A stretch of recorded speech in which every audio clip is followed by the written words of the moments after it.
Ashamaa harka fuunee kabajamtootaa fi jaallatamtoota hordoftoota chaanaalii Amiintuuf nageenyi badhaadhaa baga jiraattan jecha yeroo dheeraa guyyaa lamaa yookaan ammoo sa'aatii 48 hanga sa'a 50 jidduu jiru turre walitti deebineen jirra. Warroonni keessaanis nagaafattan gara koomentiinitis nagaafattan baay'ee isin galateeffadha. Baay'ee galatoomaa isiniin jedha.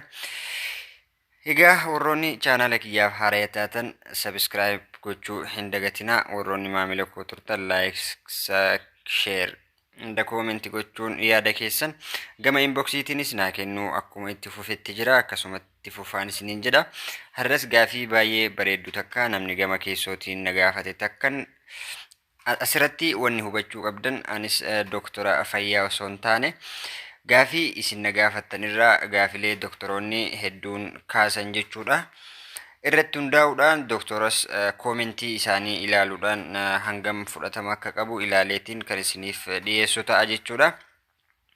Kanaan wal qabatee gaafilee namni tokko keessaan na gaafate gaafii baay'ee bareedduu takka jechuudha.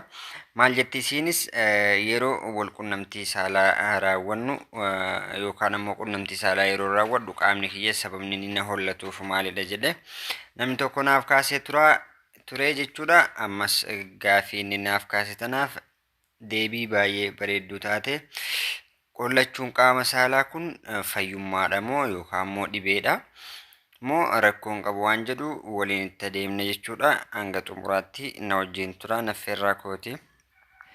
Kanaan wal qabatee jalqaba irratti akka ka'umsaatti wanni kaafamuu danda'u jechuudha. Sababbiin qaamni saalaa yookaan ammoo guutuun qaama keenyaa yeroo wal qunnamtii saalaa goonutti wanti hollatu jechuudha. Sababa maashaa meetooniyaa jedhamuun maashaa meetooniyaan yeroo kottoofatee jiraata jechuudha. Yeroo wal qunnamtii saalaa godhutti yookaan ammoo namni tokko wal qunnamtii saalaa godhutti ni kottoofata. Kanaan wal qabatee yogguu fedhiin immoo irraa bahuuf deemu jechuudha. Yeroo wal qunnamtii saalaa godhaniitiin namni tokko wal qunnamtii saalaa godhee dhiiras ta'ee shamara irraa bahuuf deemutti gara xumuraatti gahuudhaaf isaan deemanitti maashaan duraan kottoofatee jiru kun ni diriira jechuudha. Sababa duraan kottoofateetiin amma deebii isaatti diriiruuf deebi'u kanatti namoonni ni hollatu jechuudha. Kanaatti ni hollatu. Kanaan wal qabatee hollannaan isaa yookaan ammoo dhahannaan isaa kun dhahannaan maashaa kanaa yookaan hollannaan qaama keenyaa kun gara fayyummaatitti waa takka illee dhiibbaallee kan hin qabne irra caalatti immoo fayyummaa kennayyuu kan agarsiisu keessaa tokko tahuu ni danda'a jechuudha. Kanaaf namoonni kana akka miidhaatitti qaamni hollannaa kana gara miidhaa yookaan ammoo fayyummaan kiyyaa gaarii miti waan jedhutti tilmaamtanii fudhattan inumaayyuu hollachuun fayyummaa kan keessan agarsiisuu hin danda'a jechuudha. Qabxiin itti aantu immoo qabxiin hollannaa qaamaa keenyaa yookaan ammoo yeroo wal qunnamtii saalaa goonu qaamni keenya nu hollatuuf keessaa tokko dabaluu dhahannaa onneeti. Dabaluun dhahannaa onnee kunis yeroo sanitti ujumoolee dhiigaa yookaan ammoo istiriimii keessaa keemikaalonni adda addaa burqanii gara yaa'aa onnee dhiigaatitti yookaan istiriimii kanatti waan seenaniif jechuudha. Keemikaalonni kun onnee keenyaaf waan haaraa ta'aniif onneen keenya daran akka dhahatu taasisa jechuudha. Dhahannaan onnee yeroo wal qunnamtii saalaa goonu yookaan ammoo namni tokko wal qunnamtii saalaa godhutti beekamaadha jechuudha. Namni kamiinuu onneen isaa daran dhahatti. Kanaan wal qabatee kuni fayyummaa isaa onneen isaas dhahachuun yeroo wal qunnamtii saalaa waan biraa kan hin qabnedha jechuudha. Fayyummaan isaa daran baay'ee gaarii ta'uu isaa malee waan biraa kan of keessaa hin qabne ta'uu isaa namni gaafii kana keessaan na gaafattes ta'e kan gaafii kana gaafachuuf qophii irra jirtus kan gaafii sitti ta'ee jirus akkasiif deebi'u abdiin qaba jechuudha.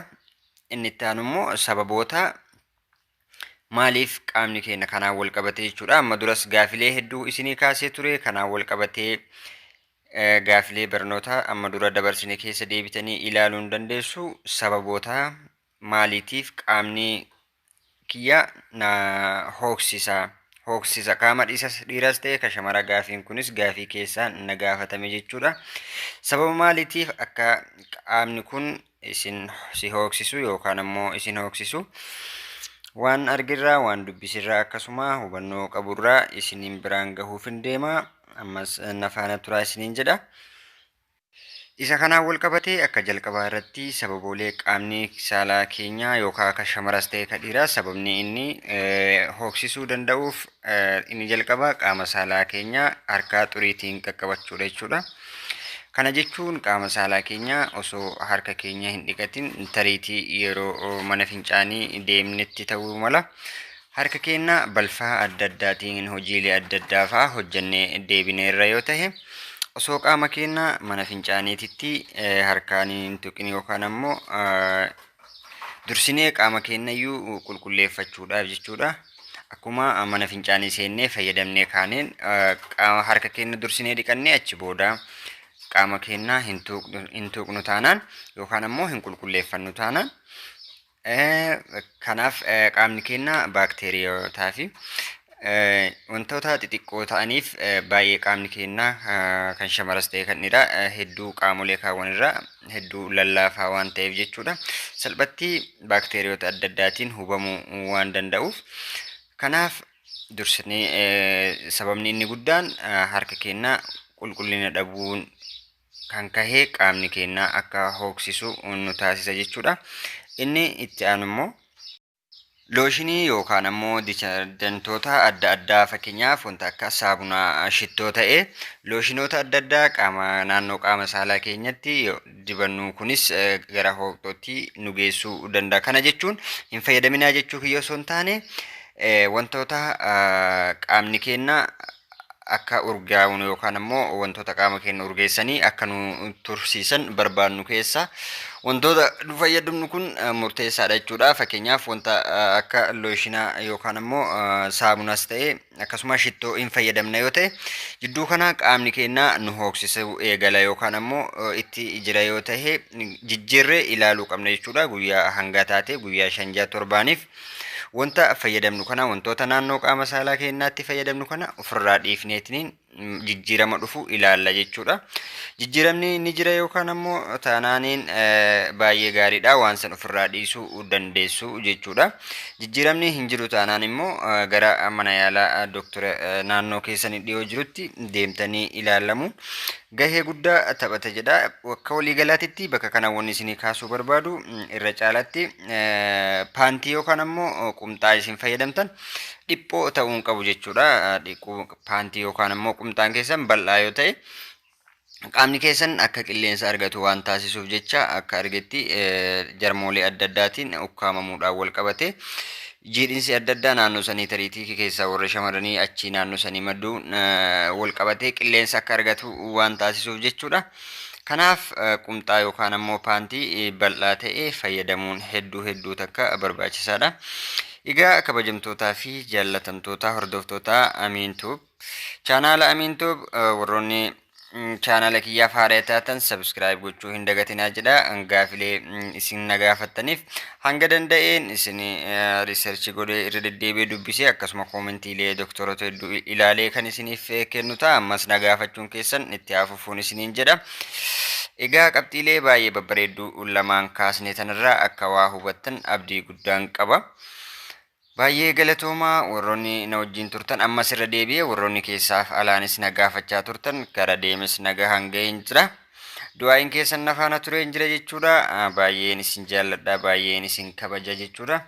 Kanaaf warroonni chaanaala kiyya kanaaf haaraa taatan subscribe godhaa. Please chaanaala kana subscribe godhaa. Kan gaafileen ammas hedduun na gaggaafachaa jirtan gaafii an amma dura isiniif dabarsee wal fakkaata jechuudha. Wantoota as kanaa wal qabatanii amma dura dabarsee waan jiruuf isa san uf duuba deebitanii akka ilaaltan asumaan isin affeera jechuudha. Gaafiin isin amma namni hedduun na gaafattan gaafilee an amma dura isiniif dabarseen wal qabata jechuudha. Kanaaf gaafilee keessan gama duubaa deebi'a namoonni tokko ilaalaa isiniin jedha. Ammas akka duuba deebitanii ilaaltan isumaan isin affeera wantoota duraan isin dalage baay'ee akka isin fayyadu mata dureelee gaggaarii isin dalagaa ture. Baay'ee galatoomaa baay'ee jiraadhaa isiniin jedha. Hangana na wajjin turuu keessaniif hedduu takka Galatoomaa fayyaa tayaa nagayatti isiniin jedha.